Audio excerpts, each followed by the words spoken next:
ಪಡೆದುಕೊಳ್ಳಲು ಸರ್ವದ ಭಗವಂತನಿಗೆ ಯಾವುದೇ ಲೇಪ ಇಲ್ಲ. ಶತ್ರುತ್ತಮಗಳು ಸರ್ವದಾ ಅವನಿಗೆ ಏನೂ ಪರಿಣಾಮವನ್ನು ಮಾಡಲಾರೂ ಮಾಡುವುದಿಲ್ಲ. ಹೆಂಗಂದರೆ ನಿರ್ಗುಣತ್ವ ಜಲರ್ಕವದ ಅಂತ ಉದಾಹರಣೆ ಕೊಟ್ಟ ಭಗವಂತ. ಕೆಳಗೊಂದು ಪಾತ್ರೆ ಇಟ್ಟು ನೀರು ಹಾಕಿರ್ತೀವಿ, ಮೇಲೆ ಸೂರ್ಯ ಇರ್ತಾನೆ. ಆ ಕೆಳಗೆ ನೀರು ನಡಿತೀವಿ, ಭಗವಂತನ ಪ್ರತಿಮೆ ಕಾಣ್ತದೆ.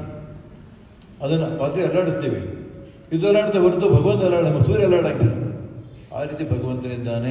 ಎಲ್ಲರೂ ಪ್ರತಿಬಿಂಬನಾಗಿರುವಂಥವನಾಗಿ ಆ ಜೀವನಗಳ ಯಾವುದೇ ಆಗಿರತಕ್ಕಂಥ ಸುಖ ದುಃಖಗಳ ಅದಕ್ಕೆ ಕಾರಣ ಆಗ್ಯಾನೆ. ಅವರ ಕರ್ಮ ಸಲುವಾಗಿ ಅವನಿಗೆ ಯಾವುದೇ ವಿಕಾರವಿಲ್ಲ. ಸರ್ವದಾ ಅವನು ನನ್ನವರು ಪರರು ಅಂತನ್ನುವಂಥ ವೈರ್ಯಗಳ ಶತ್ರುಗಳೇ ಆ ಸರ್ವದಾ ಯಾರೂ ಇಲ್ಲ ಅವನಿಗೆ. ಅವರ ಭಕ್ತಿ ಎಷ್ಟೋ ಅಷ್ಟೇ ಅನುಗ್ರಹ, ದ್ವೇಷ ಎಷ್ಟೋ ಅಷ್ಟೇ ಶಿಕ್ಷ. ಒಂದು ಇಂಚು ಹೆಚ್ಚಿಲ್ಲ ಕಡಿಮೆ ಇಲ್ಲ. ಅಷ್ಟು ಭಗವಂತ ನಿರ್ವಿಕಾರನಾಗಿ ಮತ್ತು ಯಾವುದೇ ರೀತಿಯಾಗಿರತಕ್ಕಂತಹ ಒಂದು ತಾರತಮ್ಯ ಇಲ್ಲದಿರುವಂತಹ ವೈಷಮ್ಯ ನಿರ್ಘಣ್ಯವನಲ್ಲಿ ಇಲ್ಲ ಆಗಿದ್ದಾನೆ ಭಗವಂತ. ಅಂತಂದಾಗ ಇವ ಜೀವನಾದರೂ ಕೂಡ ಪಾಲ್ಗೊಳ್ಳೋದ್ರಿಂದಲೇ ಲಿಪ್ತನಾಗುವಂಥವನಾಗಿ ತಾನು ಕರ್ತ ಅಲ್ಲ, ಆದರೂ ಕೂಡ ನಾ ಕರ್ತ ಅಂತ ಅಭಿಮಾನದಲ್ಲಿ ಒಂದು ಮಾಡಿದಾಗ ಅನಂತ ಕಾರಣ ಆಗ್ತಾನೆ. ಕರ್ತೃತ್ವ ಸ್ವತಃ ಭಗವಂತಂದು, ಆ ಸ್ವತಃ ಕರ್ತ ಇವ. ಜೀವನ ಲಕ್ಷಣ ಏನು? ಇಚ್ಛಾ ಪ್ರವೃತ್ತಿಗಳು ಭಗವಂತ. ಈ ಜೀವನ ಲಕ್ಷಣಗಳು ಹೌದು, ಭಗವಂತ ಲಕ್ಷಣಗಳು ಹೌದು. ವ್ಯತ್ಯಾಸ ಏನಂದರೆ ಇವ ಸ್ವತಂತ್ರ, ಇವ ಸ್ವತಂತ್ರ. ಹಿಂಗಿದ್ದರೂ ಅಸ್ವತಂತ್ರನಾಗಿದ್ದರೂ ಕೂಡ ಸರ್ವತ ಈ ಭಕ್ತ ಗುಣಗಳನ್ನು ಸೇರಿಕೊಂಡ ಸರ್ವತ ಜೀವ ನಾನು ಕರ್ತ, ನಾನು ಮಾಡಿದೆ, ನಾವು ಉಪಕಾರ ಮಾಡಿದೆ, ನಾವು ಮ್ಯಾರೆತ್ತಿದ್ದವನನ್ನು ನಾವು ಉದ್ಧಾರ ಮಾಡಿದೆ ಅಂತ ಹೇಳ್ತಾ ನನ್ನ ಮದಿ ನನ್ನ ಆಸ್ತಿ ಅಂತ ಹೇಳಿಕೊಂಡು ನಾನು ನಂದನ್ನು ತಿಳಿಸಿ ಮುಳುಗಿ ಹೋಗ್ತಾ ಇದ್ದಾನೆ. ಇದು ಇರೋವರ ಸಂಸಾರ ತಪ್ಪಿದ್ದಲ್ಲ ನೋಡಿದೆ. ಇದು ಇರೋ ಸಂಸಾರ ತಪ್ಪಿದ್ದಲ್ಲ ನಮಗೆಲ್ಲರಿಗೂ ಕೂಡ, ನಿಮಗೆಲ್ಲರಿಗೂ ಕೂಡ. ಮತ್ತು ನಿವೃತ್ತಿ ಉಪಾಯ ಹೆಂಗೆ ಸಂಸಾರದ ಕೇಳಿದರೆ ನಿವೃತ್ತಿ ಉಪಾಯ ಹೆಂಗೆ? ಈ ಪ್ರಕೃತಿ ನಿಮಿತ್ತವಾಗಿರತಕ್ಕಂಥ ಅಹಂಕಾರಗಳು ಮಕಾರಗಳು ಬರುವಂತಾಗ್ತಾ ಇವೆ. ಈ ಸಂಸಾರ ನಿವೃತ್ತಿ ಮುಕ್ತಿ ಆಗುವಂಥ ಉಪಾಯವೇನು ಅಂತಂದಾಗ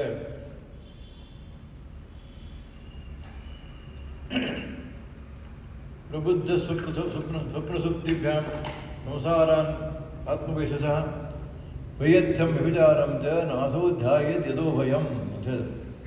ನೋಡು, ಈ ಸಂಸಾರ ನಿರಂತರವಾಗಿ ಮುಂದೆ ಹೋಗಿ ಬರಲಿಕ್ಕೆ ಕಾರಣ ಮುಖ್ಯವಾಗಿ ವಿಪರೀತ ಜ್ಞಾನ ಮತ್ತು ಅಜ್ಞಾನಗಳೇ ಕಾರಣವಾಗಿವೆ. ಹೋಗೋದನಗ ಸಂಸಾರ ಇದ್ದದ್ದು ಸರ್ವತ.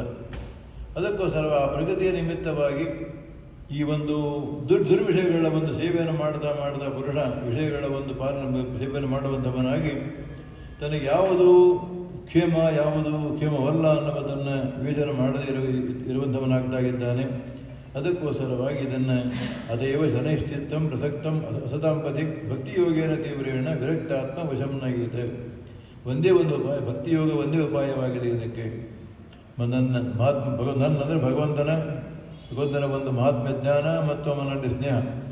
ಇವನು ಬಿಟ್ಟು ಸರ್ವದಾ ನನಗೇನು ಯಾರು ಗತಿ ಇಲ್ಲ, ಸಂಸಾರ ಮುಕ್ತನಿಗೆ ಅನ್ನುವಂಥ ಬುದ್ಧಿಗೆ ಇದನ್ನು ಯಾರು ಉಪಾಸನ ಮಾಡ್ತಾರೋ ಅವರು ಸರ್ವದಾ ಅವರಿಗೆ ನಾನು ಮುಕ್ತಿಯನ್ನು ಪಡ್ತಾಗಿದ್ದೇನೆ. ಇದಕ್ಕೆ ಪೂರ್ವಭಾವಿಯಾಗಿ ಯಮಾದಿಭಿ ಯೋಗಪಥೈ ಅಭ್ಯಾಸ ಶ್ರದ್ಧೆಯಾನ್ವಿತ ಮೈಭಾವೇನ ಸತ್ಯೇನ ಸಮತ್ಕಃ ಶ್ರವಣೇನ ಚ ಸ್ವರೂಪದ ಸಮತ್ವೇನ ನಿರ್ವೈರೇಣ ಪ್ರಸಂಗತಃ. ಅನೇಕವಾಗಿರತಕ್ಕಂಥ ಕೆಲವು ಪೂರ್ವಭಾಗಿಯಾಗಿರತಕ್ಕಂತಹ ಕೆಲವು ಕಾರ್ಯಗಳಿವೆ, ಮಾಡತಕ್ಕ ಕಾರ್ಯಗಳಿವೆ, ಅವನ್ನು ಮಾಡಬೇಕು.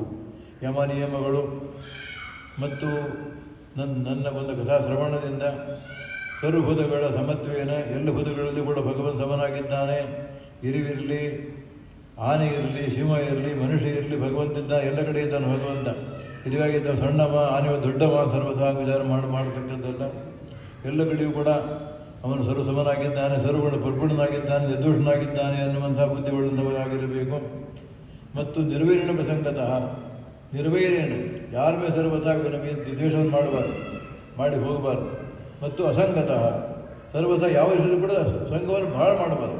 ಎಷ್ಟೋ ಅಷ್ಟೇ ಸಂಸಾರದಲ್ಲಿ ಇದ್ದರೂ ಕೂಡ ಸರ್ವತಾ ಸಂಸಾರವನ್ನು ನಮ್ಮ ಒಂದು ಅಗತ್ಯವಾದಂಥ ಕರ್ತವ್ಯ ಅಂತಕೊಂಡು ಕರ್ತವ್ಯವನ್ನು ವಹಿಸುವಂಥವನಾಗಬೇಕು.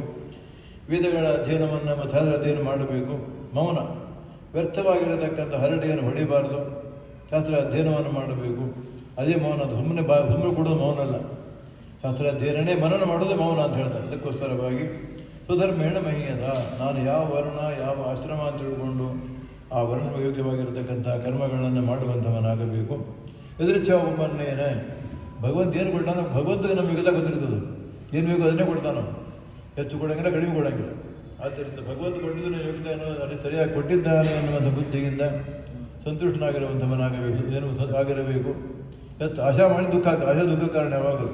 ಅದಕ್ಕೋಸ್ಕರವಾಗಿ ಮಿತ ಮುನಿ ಮಿತ ಬುಕ್ ಅಂದರೆ ಒಂದು ಊಟ ಮಾಡೋ ರೀತಿ ಹೇಳ್ತಾರೆ, ಶಾಸ್ತ್ರದಲ್ಲಿ ಹೇಳ್ತಾರೆ. ಪ್ರೀತಿ ಏನು ಅಂತ ಹೇಳಿದ ಹೊಟ್ಟೆ ಒಳಗೆ ಒಂದು 3 ಭಾಗ ಮಾಡುವುದು, ಒಟ್ಟು 3 ಭಾಗ. ಒಬ್ಬ ಸರ್ವತಾ ಅವನಿಗೆ 1 kg ಅಕ್ಕಿಯನ್ನು ಉಳಿದಿದ್ದ ಅಂತ ಲೆಕ್ಕ ಹಾಕೊಂಡು 300 ಗ್ರಾಮ್ ಅಕ್ಕಿಯನ್ನು ಉಣ್ಬೇಕದು, ಒಟ್ಟು ಊಟ ಮಾಡೋಷ್ಟು ಅಷ್ಟು. ಅಂದರೆ 1/3 ಭಾಗ ಊಟ ಅನ್ನ ಹಾಕಬೇಕು ಹೊಟ್ಟೆ ಒಳಗೆ, ಇನ್ನು 1/3 ಭಾಗ ನೀರು ಹಾಕಬೇಕು.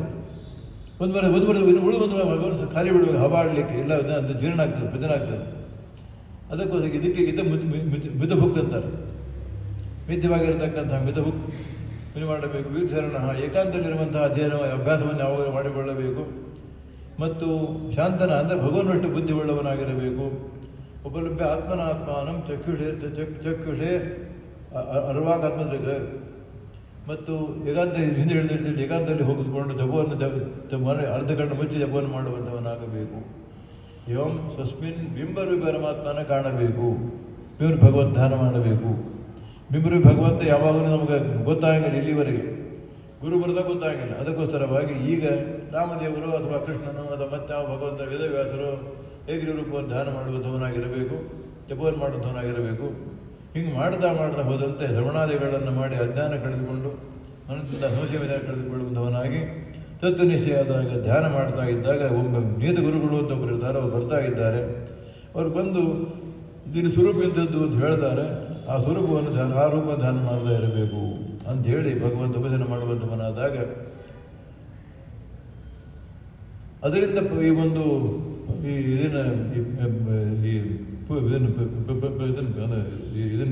ಬಗ್ಗೆ ಸಮಸ್ಬಿಟ್ಟು ಹೋಗ್ತಾ ಇದ್ದಾರೆ.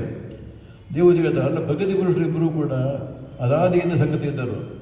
ನಮ್ಮ ಲಿಂಗದೇಹ ಅನಾದಿ, ಎಂದು ಶುರುವಾದ ಇಲ್ಲದಕ್ಕೆ ಅನಾದಿಯಾಗಿದೆ ಅಂತ ಲಿಂಗ ಅನಾದಿಯಾಗಿರ್ತಕ್ಕಂಥ ಲಿಂಗದೇಹ ಸಂಬಂಧ ಬಿಟ್ಟು ಹೋಗೋದು ಹೆಂಗೆ ಶಕ್ಯ ಆಗ್ತದೆ? ಎಷ್ಟೋ ಒಂದು 10 ವರ್ಷ ಸ್ನೇಹ ಮಾಡಿದ್ರೆ ನಮ್ಮ ಉತ್ತಮ ಸ್ನೇಹಿತ ಅಂತ ಬಿಟ್ಟು ಹೋಗಿಲ್ಲ. ಅದಕ್ಕೆ ಪುರುಷ ಸಂಬಂಧ ಬಗ್ಗೆ ಸಂಬಂಧ ಅನಾದಿ ಇದೆ, ಅದು ಬಿಟ್ಟು ಹೋಗುದು ಯಾವ ರೀತಿಯಾಗಿ ಅಂತ ಹೇಳಿದ. ಮತ್ತು ಪ್ರಗತಿ ಇಲ್ಲದೇನೆ ಸರ್ವದಾ ಜೀವನ ಚೇಷ್ಟನೇ ಇಲ್ಲ, ದೇಹ ಇಲ್ಲದೆ ಇಷ್ಟ ಇಲ್ಲ ಜೀವನಿಗೆ. ಅಂದಮೇಲೆ ಅದು ಬಿಡಿಸಿ ಹೋಗಬೇಕು ಅಂತ ಹೇಳ್ತಾ ಇದ್ದೀರಿ, ಹೆಂಗೆ ಹೋಗ್ತಾ ಇದೆ ಅದು ಅಂತ ಹೇಳಿದಾಗ ತತ್ವಾವಮರ್ಶೇನ ವೈದ್ಯತ್ಯ ವಿಚಾರಾದಿ ಸ್ಮರಣೇನ ವಿಷಯಧ್ಯಾನೇ ಮನೋವಶೀಕರಣಾದಿನ ಸರ್ವದಾ ಇದಾಗುವುದಿಲ್ಲ. ಅದಕ್ಕೋಸ್ಕರ ಭಗವದ್ಗೀತೆ ತತ್ವಾವರ್ಷ ಮಾಡಬೇಕು.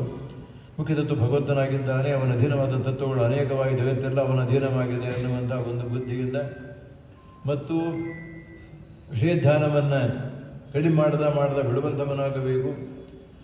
ಈ ರೀತಿಯಾಗಿ ಆದಾಗ ಮನಸ್ಸನ್ನು ವಶೀಕರಣ ಮಾಡಿಕೊಂಡು ಮೊದಲು ಪರೋಕ್ಷ ಜ್ಞಾನ ಸಂಪಾದನೆ ಮಾಡಿ ಆಮೇಲೆ ಧ್ಯಾನ ಮಾಡಿ ಅಪರೋಕ್ಷ ಜ್ಞಾನ ಸಂಪಾದನೆ ಮಾಡುವಂಥವನಾಗಬೇಕು. ಆವಾಗ ಕರ್ಮಕ್ಷಯವಾಗಿದೆ. ಅಪರೋಕ್ಷ ಜ್ಞಾನ ಆ ಸರ್ವದ ಕರ್ಮಕ್ಷಯವಾಗದಾಗಿದೆ. ಕರ್ಮಕ್ಷಯ ಅಂದರೆ ನಮ್ಮ ಕರ್ಮಗಳು ಸಂಚಿತ ಆಗಾಮಿ ಅಂತ ಹೇಳಿ ಕರ್ಮಗಳು ಮತ್ತು ಪ್ರಾರಬ್ಧ ಅಂತ 3ನೇ ಕರ್ಮ.